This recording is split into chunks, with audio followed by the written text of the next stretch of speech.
Eu sei de um lugar para onde todo mundo está indo. Todo mundo. Tem gente que está indo na marra, cabisbaixo. Tem gente que está indo sorrindo, seduzido. Tem gente que é curioso. Tem gente que pesquisa. Esse lugar se chama futuro. Mas aonde está o futuro? Eu quero fazer uma brincadeira aqui com vocês. Eu vou pedir para vocês contarem comigo até 3. E quando chegar no número 3, a gente vai pegar esse dedo aqui e apontar na direção para onde vocês acham que está o futuro. Tá bom? Vamos lá, todo mundo? 1, 2, 3. Vamos lá? Bom, acho que a maioria apontou para frente. Alguns apontaram para cima, né? Parece óbvio, né, a gente apontar para frente. Mas existem culturas que acham que o futuro está aqui atrás, porque o futuro não é visível, ele é misterioso, ele é desconhecido. E aqui na frente, a gente tem o passado, que a gente conhece, que a gente visita e revisita. E a gente conhece pessoas e empresas que, quando elas olham para frente, elas veem o passado. E elas caminham e tomam decisões olhando para o passado. Quem nunca, né? Mas a ideia de futuro, gente, tem a ver com a nossa cultura e com a língua que a gente fala. Existem culturas asiáticas em que o tempo é visto verticalmente, futuro e passado. Existem muitos futuros. O futuro é plural. O futuro, ele pode ser muito caótico ou abundante. Mas ele não será abundante assim, num passe de mágica. Nós, cidadãos globais, temos que ter vontade de ter um futuro abundante para todos. Contra as pandemias, contra o aquecimento global, contra as armas de destruição em massa, as fake news, o colapso da internet e contra a inteligência artificial na mão de poucos. Esse dia de hoje que você está vivendo é um futuro que você projetou ou é um futuro que te atropelou? Intencionalidade, intenção.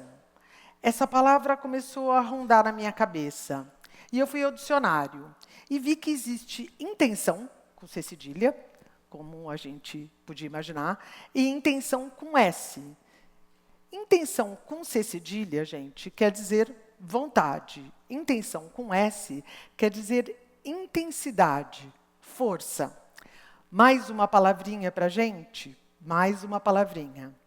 A gente tem que ter a intenção para poder se empoderar, para poder engajar pessoas, colaborar, para poder compartilhar conhecimento, para poder inovar, para poder acolher a diversidade. Esse futuro que a gente está buscando, ele tem uma única novidade. A velocidade das mudanças que nós estamos vivendo é exponencial. E exponencial é uma dessas palavrinhas que é muito difícil de entrar na nossa rotina. Porque a gente está aqui na lida do dia a dia. A gente está na batalha de correr atrás do mês. Mas nós precisamos entender que as mudanças lineares, vagarosas, degrau por degrau, ficaram lá atrás, no século XX, junto com aquelas habilidades que não têm mais valor, agora que nós estamos entrando na terceira década do século XXI. Para fazer parte do futuro, nós vamos ter que ter muita vontade, muita garra, e também nos deixar que o futuro nos seduza. Mas o que tem lá no futuro? No futuro, tem as perguntas que a gente tem que fazer sobre o presente. Quanto mais a gente caminha na grama do futuro, mais a gente é invadido por uma vontade de construir. E eu tenho um exemplo para vocês que aconteceu comigo. Em 2015, eu fiquei enlouquecida com a possibilidade de participar de uma conferência em Londres chamada antecipando 2040. Era tudo que um futurista podia querer. Ficar entre os bambambãs do futuro em Londres, uma cidade que eu adoro. Mas, gente, 2015 é o começo da crise. Nem pensar em gastar dinheiro com viagens. Mas eu vi aquela conferência naquele futuro, em meio a vários futuros.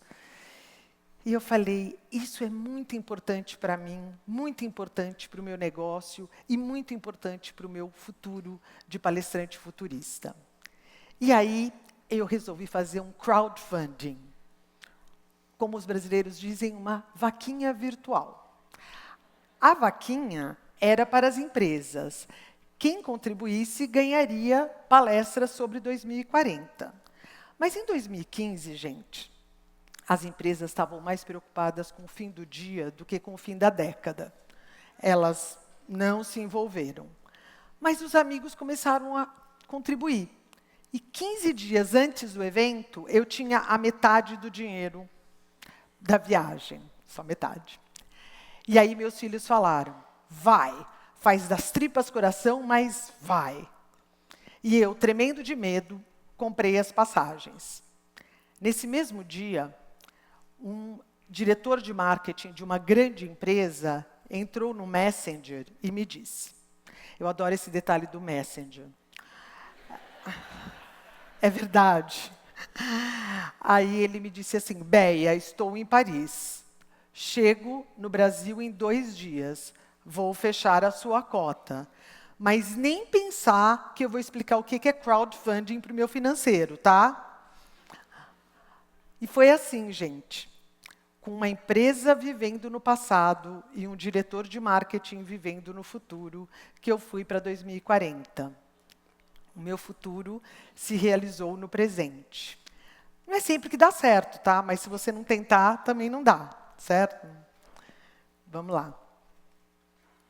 Tem um nome para isso, gente.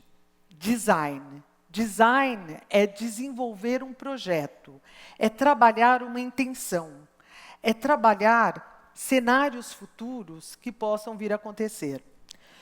Eu trabalhei um cenário futuro, a conferência. Eu trabalhei a minha intenção. Eu desenvolvi um projeto, crowdfunding. Eu olhei as possibilidades, as perspectivas, e não as metas e as métricas. Eu não tenho tempo para o futuro. Essa frase é a desculpa que leva pessoas e empresas a serem atropeladas todos os dias pelo futuro. Ninguém vai pegar a sua mãozinha e vai te levar lá para o futuro. Isso é uma coisa que você vai ter que fazer sozinho, com uma intensa intenção. Nós estamos exatamente num momento do século XXI que nós temos todos os motivos para acreditar que tudo pode mudar. E temos todas as provas para acreditar que todas as loucuras que tinham que acontecer, já aconteceram. É o que os gringos chamam de the tipping point. É esse ponto aonde tudo aquilo que se ouviu que ia acontecer lá num futuro muito longínquo, vai passar sobre você de uma forma muito intensa. E aquele presente tão quentinho, familiar, cheio de velhas certezas, será reconfigurado. Eu aprendi 3 coisas na conferência de 2040. Que a gente tem que pensar as novas relações, a gente tem que construir redes de trabalho e ouvir as crianças. Uma nova era, gente, pede que a gente desenhe as nossas relações com as novas tecnologias. As novas tecnologias de aceleração, elas nos aceleram, elas nos catapultam.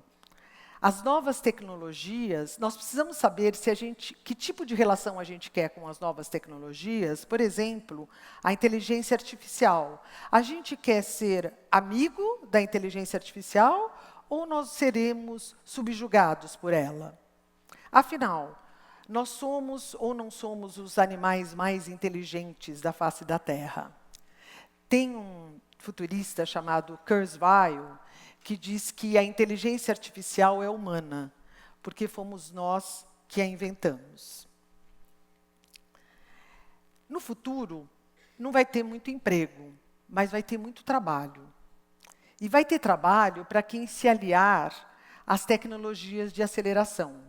Porque as tecnologias de aceleração nos aceleram, nos catapultam para o futuro. Não fujam delas. É com elas que nós vamos criar as redes de trabalho deste século. É com elas e com indivíduos bombados por tecnologia que nós vamos resolver problemas de saúde, de educação, de encarceramento, de corrupção, de distribuição de alimentos, de redes de esgoto. E também tentar resolver problemas de sermos seres humanos melhores. Se você está já começando a sua jornada para o futuro, converse com as crianças. Não ensine, pergunte. Não dê ordens, aprenda. As crianças nos dão várias pistas do que a gente deve aprender para ter um mundo abundante. Em 2050, nós seremos 10 bilhões de pessoas, 3 bilhões a mais do que hoje. Não vai dar para todo mundo ter coisas em abundância. No futuro, será melhor ser do que ter. Se joguem para o futuro, mas se joguem com uma intensa intenção. E contem com a gente. Os futuristas têm todo o tempo para o futuro. Obrigada. Boa viagem. Obrigada.